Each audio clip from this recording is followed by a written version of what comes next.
Hey guys, and welcome to Cleveland, Ohio. We're with Jason Hanley, Rock and Roll Hall of Fame.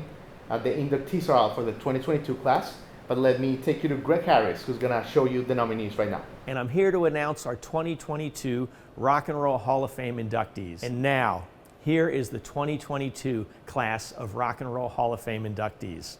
In the performers category, Pat Benatar, DURAN, Eminem, Eurythmics, Dolly Parton, Lionel Richie, and Carly Simon. In addition, we're honored to induct the following in these special categories: Judas Priest, Jimmy Jam and Terry Lewis for musical excellence, Alan Grubman, Jimmy Iovine, and Sylvia Robinson as our Ahmet Ertegun awardees, Elizabeth Cotton and Harry Belafonte for early influence. Congratulations to our newest inductees. Jason.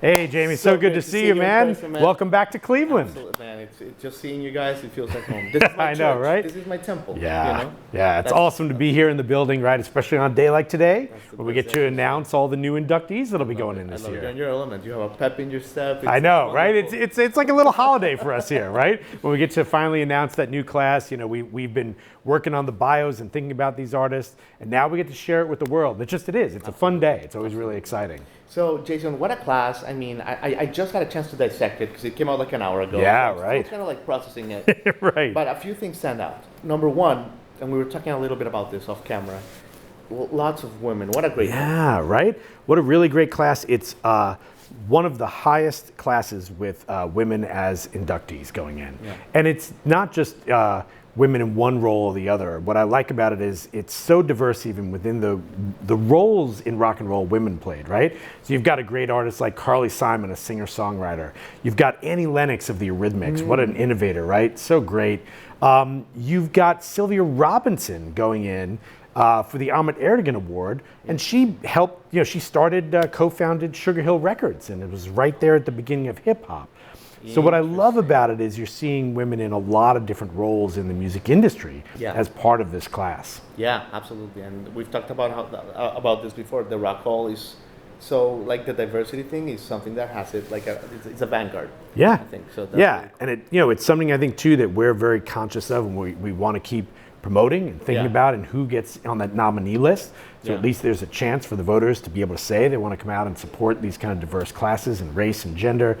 And it represents what rock and roll is. Rock and roll has always been an incredibly diverse genre of music, right? Absolutely. People from all parts of the United States and then eventually around the world make this music. Recently I've been learning a lot about even some of the rock and roll in South America, and I've just been blown away by some of the amazing artists that come out of there too. Right? Yeah, exactly. So did you hear about that? Yeah, totally, right? And I was listening to a lot more of the music. I didn't know a ton about it. Yeah. And it's just, it's so exciting that rock and roll is like an endless journey. There's always something new to hear, something new to listen to and check out and learn about.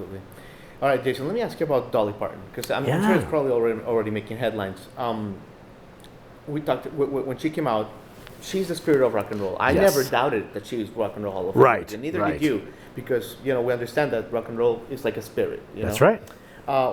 Take us a little bit behind the scenes about, when she pulled out and, and graciously declined and all that, like, what was the process like here? I think it was interesting, right? Because that's interesting for us, because usually there are a lot of artists who want to be nominated, and you're nominating these artists. And I think with Dolly, what happened is she started thinking, well, am I country? Should I be in there? Am I taking a spot from somebody else? She went like into the sound. Yeah, that's right. But as you and I have talked about, and we talked about that morning, right, when the nominees came out, it is that idea that Dolly Parton's music has influenced so many people, and particularly rock and roll musicians, right? I mean, you think of her songwriting, people who've covered her music, just her energy and her passion, and country has always been a part of rock and roll from the very beginning. I mean, you go back to Johnny Cash and Elvis, and even the early influences we have inducted in the Rock Hall. So I think she thought maybe, am I taking a spot away from an artist like a Judas Priest or somebody like that? But at the same time, I think then she learned a little bit more about it. She realized it's about your impact and your influence and your musical excellence. And it was really great in the last week to see her kind of reverse that and realize that the fans supported her in the fan vote too, right? Yes. I mean, she was in the top 5 of the fan vote. That's meaningful. So it was great that she changed her mind. I'm glad we kept her on the ballot. And now hopefully it's a happy ending. Everything, that's right. Everything works out in the end, I right? love it, Jason. And I know you have a million things to do, and we could talk for 17 hours about all this stuff. So, Absolutely. So let me just zero in on an interesting one, because Yeah. enough will be said about DURAN and the MTV and the color they did, and Eminem is going to be talked about. Yeah. But you mentioned Judas Priest. Yep. And a lot of people know the name, but they don't understand why it's such an impactful band. Yeah. Talk to the mainstream music fan about Judas Priest for a hot second. I've been a big fan of Judas Priest for a long time. I've been one of the people sort of saying, I really hope they get inducted. And I'm so glad that they made it in this year. You know, if you think about the beginning of heavy metal, it's kind of unique because you can trace it back almost to one band. You can really go back to Black Sabbath, right? Yeah. And then you can say, all right, you've got elements of Led Zeppelin and Deep Purple in there. And eventually that story ends up with Metallica and other bands, you know, that are inducted. That new wave of British heavy metal from the 70s and 80s just was so influential on a whole generation. They were taking aspects of the blues and hard rock, and they were twisting it all into something new. It even had, with Judas Priest, a little bit of element of punk music in there at one point, right? Yeah. And Rob Halford is, you know, one of the guys who developed that operatic metal voice. You know, that wah!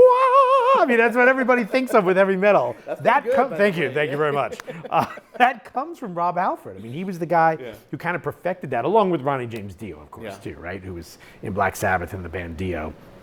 And I really am glad to see that Judas Priest is getting in. They absolutely deserve it. You know, Rob Halford is a great guy, and the rest of the band all getting in this year. And now finally it really says to that generation of metal fan, hey, this music is important. It should be in here. It matters. Yeah. Amazing. And, you know, maybe it opens up the door for, you know, Iron Maiden and Motorhead and some of those other bands down the line too. I mean, I love this how it's like malleable and evolving. Yeah. And it's like you never know how it's changing, but it's changing for the good. You can put Judas Priest right next to Lionel Richie and Dolly Parton getting in this year. And they all connect to the history of rock and roll, even the posters behind us here, right? You know, Janis Joplin, who was so into country music, or Fats Domino from New Orleans, Aretha Franklin soul music. That's what this building is about. And when you step in here, like you said earlier, you sense that. You feel all those different styles and that excitement. And I always like being out in the museum today too, because all the fans were here like, "Oh, induction day!" Right. You're like a celebrity. Yeah, that's right. It's very cool. Jason. Jamie, always a pleasure, so much, man. Great to see you here Absolutely. today. Thanks. Yeah, we're happy to have you. Historic day because the 2022 inductees have been announced. Yeah. And I mean, what a class. What a class. What a diverse class Exactly. that really shows all of the different things that rock and roll is. 100%. So first, let's go through them, and then like we'll dissect a little bit. And I'm sorry to my audience that I'm like reading, but this is very fresh. And there's too many to memorize. Performer category, we got Pat Benatar and Neil Giraldo. We have Duran, Eminem, Eurythmics, Dolly Parton, Yes. Lionel Richie, Carly Simon, and then for Musical Excellence Award we have Judas Priest, Jimmy Jam and Terry Lewis.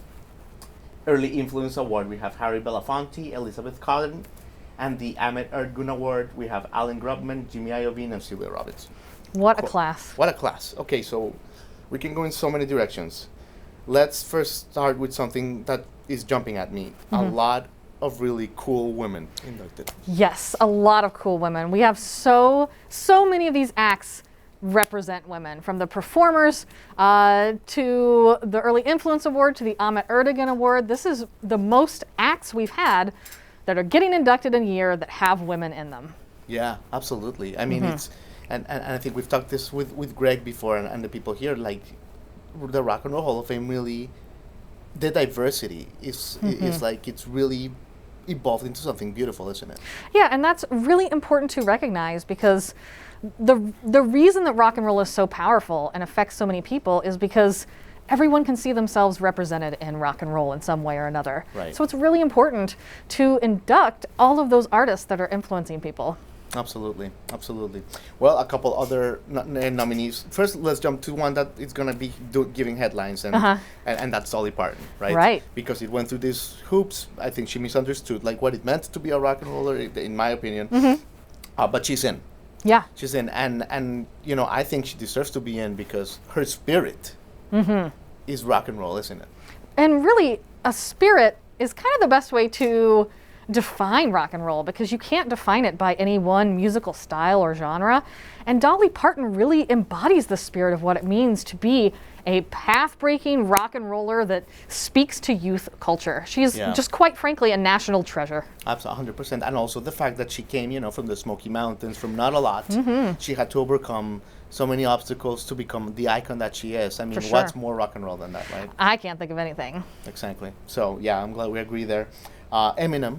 Wow, I'm still taking it in. This is really fresh. Yeah. I can't believe that Slim Shady, who in middle school I was, you know, in my Discman there, or my first MP3 player, is getting inducted into the Rock and Roll Hall of Fame. I love that. And it's such a big deal because this is his first year ever eligible. So in order to be eligible, it has to be 25 years after your first release. And it's a really small group of people that have gotten in their first year of eligibility. And Eminem is the only one this year. And I think he deserves it. I mean, he is the best-selling artist of this century.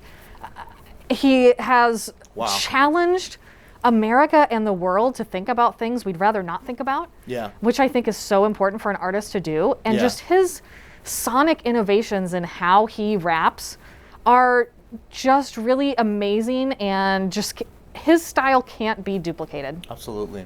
And I think his later albums are actually like incredible. They are incredible. You I know, mean, just maybe not the flashy breakout hits as the beginning, but maybe he's better than ever. I think he's unbelievable. And he's continuing to really evolve and just rap even faster and more pointedly, and just really hone the mastery of being an MC. Absolutely.